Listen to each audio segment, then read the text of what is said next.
ఆంధ్రప్రదేశ్లో సంచలనం సృష్టించిన అన్నమయ్య జిల్లా మదనాపల్లిలో చిన్నారిని దారుణంగా హత్య చేసిన కేసులో ఆ నిందితుడు ఆ దుర్మార్గుడు కులవర్ధన్ చనిపోయాడు.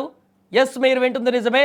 నిన్నటి నుంచి రాష్ట్ర వ్యాప్తంగా కట్టలు తెంచుకునేటువంటి ఆగ్రహంతో ఆ వ్యక్తిని బయటికి వదిలిపెట్టండి, తన అంతు చూస్తామంటూ అక్కడ చిన్నారిని చంపిన తర్వాత అక్కడి బంధువులు, చిన్నారి బంధువులు, స్థానికులందరూ అక్కడ పట్టుబట్టినటువంటి సంగతి మనకు తెలిసిందే. కానీ ఊహించని విధంగా ఇప్పుడు ఆ కులవర్ధనే బలవన్మరణం చేసుకున్నాడు, తనకు తాను చనిపోయాడు. కురబలకోట మండలం కనసానివారిపల్లి దగ్గర చెరువులో ఈ యొక్క నిందితుడు మృతదేహాన్ని గుర్తించారు. వెంటనే ముదివేడు పోలీసులు ఆ ఘటనా స్థలానికి చేరుకున్నారు. నిందితుడు కులవర్ధన్ చెరువులో దూకి ఆత్మహత్య చేసుకున్నట్లుగా పోలీసులు అనుమానిస్తున్నారు. పూర్తిగా నిన్నటి నుంచి చూస్తున్నాం. ఈ కేసుకు సంబంధించి రాష్ట్ర వ్యాప్తంగా సంచలనంగా మారింది.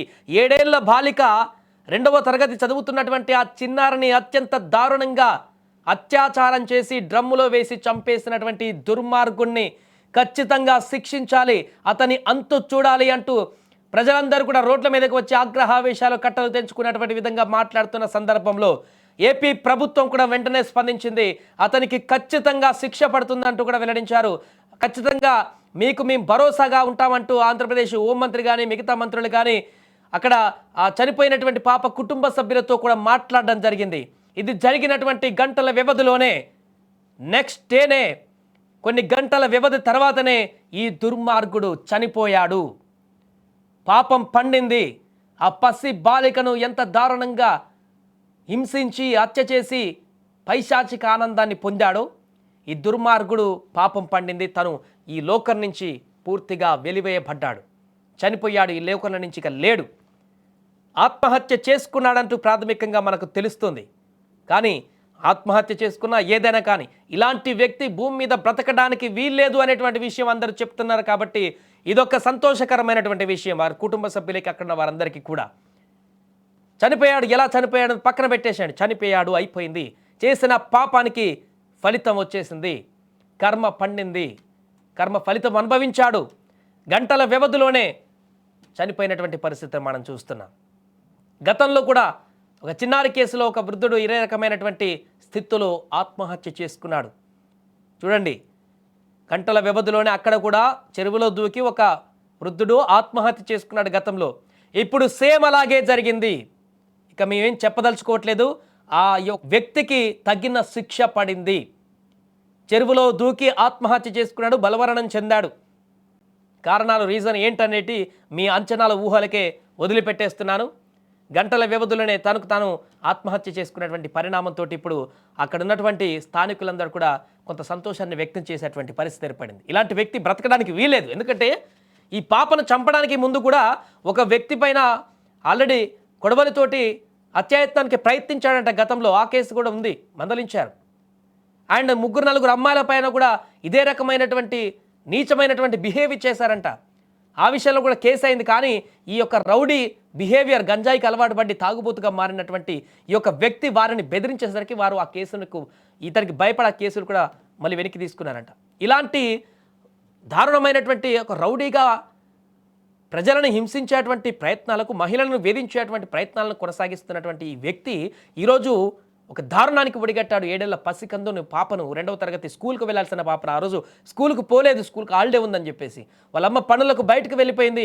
ఇంట్లో తన తండ్రికి ఫోన్ చేసి, ఆ పాప తండ్రికి ఫోన్ చేసి పాప ఉందా అని అడిగితే లేదు, బయటకు వెళ్ళింది కావచ్చు, ఇంట్లో అయితే లేదని చెప్పేసి అన్నారు. బట్ బయటకు వెళ్ళి ఆడుకుంటుంది అనుకున్నారు. కానీ ఇది తెలియదు. గంటలైనా కూడా ఇంటికి రాకపోవడంతో ఏం జరిగిందో తెలియదు. అప్పటికి అనుమానించి నైట్ పోలీసులకు ఫిర్యాదు ఇచ్చేశారు. వెంటనే అంతా గాలించారు.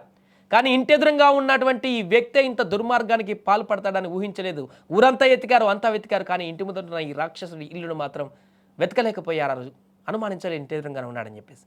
నెక్స్ట్ ఉదయం వాళ్ళ తాతయ్య కులవర్ధన్తోనే కనిపించాడు అని చెప్పేసి అన్న తర్వాత నెక్స్ట్ డే ఉదయం ఆ యొక్క ఎదురింట్లో ఉన్నటువంటి కులవర్ధన్ ఇంటి తలుపులు బద్దలు కొట్టి చూసరికి ఆ డ్రమ్ములో పాపం ఆ 7 ఏళ్ల చిన్నారి శవంగా మారి కనిపించింది.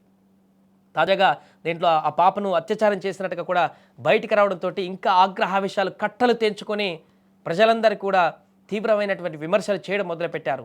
ఆగ్రహంతో అతను వదిలిపెట్టండి, మా అంతు చూస్తామని చెప్పడం మొదలుపెట్టారు.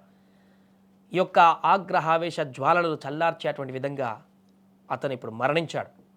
అతను చనిపోయాడు, అతను లేడిక. చేసిన పాపానికి ఫలితం దక్కింది. తనకు తానుగా చనిపోయాడు. ప్రస్తుతానికి ప్రాథమికంగా తెలుస్తుంది చెరువులో దూకి చనిపోయాడు. ఎలా చనిపోయాడు అనేది ఇక మీ ఆలోచనకు వదిలిపెడుతున్నా. అతను చెరువులో దూకి ఆత్మహత్య చేసుకున్నట్టుగా ప్రాథమికంగా తెలుస్తుంది. పాపను ఇంత దారుణానికి ఒడిగట్టినటువంటి ఆ పాప ప్రాణం మనం ఎట్లాగో తీసుకురాలేం, కానీ మిగతా ప్రాణాలను కాపాడుకోవడం కోసం, మిగతా మహిళలను రక్షించుకోవడం కోసం ఇలాంటి దుర్మార్గమైనటువంటి ఆలోచనతోటి, ఇంత దారుణమైనటువంటి హింసతోటి కలిగినటువంటి హింసా ప్రవృత్తితో కలిగినటువంటి వ్యక్తి ఇంకా జైల్లో పెట్టడము, లేకుంటే శిక్ష విధించడము, ఇలాంటి పరిణామాలు చేస్తే ఆ తర్వాత బయటికి వచ్చినాక కూడా మరలా అదే రకమైనటువంటి వైఖరిని అవలంబిస్తే అందుకే చనిపోయాడు, మరణించిపోయాడు. ఈ లోకాల నుంచి లేడు. అతను భూమి మీద బతకడానికి అర్హుడు కాదు. ప్రజల మధ్య ఉండాల్సినటువంటి వ్యక్తి కాదు. ఇంత దారుణానికి ఉడిగట్టేటువంటి ఆ క్రుయాలిటీ మనస్తత్వము, ఆ మైండ్ సెట్ ఉన్నటువంటి వ్యక్తులు ప్రజల మధ్య తిరగాల్సినటువంటి వ్యక్తులు కాదు. అందుకనే వారికి దేవుడే శిక్షేశాడు అనుకుందాం. చనిపోయాడు. దీంతో ఈ యొక్క ఘటనతోనైనా ఇలాంటి బుద్ధి ఉన్నటువంటి వ్యక్తులు, మహిళలపైన ఆకృత్యాలు చేయాలనుకున్న వారు, ముఖ్యంగా చిన్న పిల్లల జోలికి వస్తే వారి అంతు గంటల వ్యవధిలోనే తేలిపోతుంది.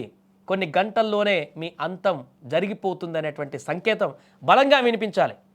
షేర్ చేయండి, లైక్ కొట్టండి, మీ అభిప్రాయాలను కామెంట్ చేయండి. కులవర్ధన్ చనిపోయాడు. ఆ పాపకు సరైన న్యాయం జరిగిందనుకుంటున్నారా తను చనిపోవడం పట్ల? ఇంకా భవిష్యత్తులో జరగకుండా ఉండాలంటే ఇలాంటి ఘటనలు ఏం చేయాలో కూడా కామెంట్ చేయండి.